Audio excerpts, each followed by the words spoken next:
নমস্কাৰ বন্ধুসকল, এইটো মোৰ নতুন ভিডিঅ'। আপোনালোকে সকলোৱে আদৰি ল'ব।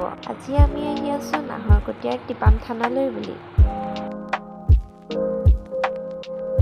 ইমান ধুনীয়া এটা সুন্দৰ পৰিৱেশ। আমি কিন্তু প্ৰথম আহিছোঁ এবাৰ।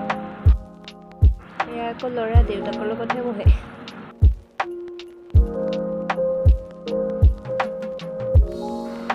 আমি থানালৈ বুলি গৈয়ে আছোঁ পোৱাগেই নাই কিন্তু দেই। নদীখন বহুত ডাঙৰ নদী হয়। নামটো কিন্তু নাজানো কি নদী। এই যে পাইপকেইডালতে এটা অসমীয়া গানৰ শ্বুটিং কৰা হৈছিল। ইমানেই ভাল পাইছে সি, কথা ক'বলৈ পাহৰি গৈছে।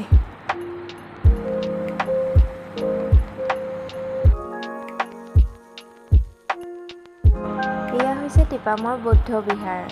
ইমান ধুনীয়া এটা পৰিৱেশ।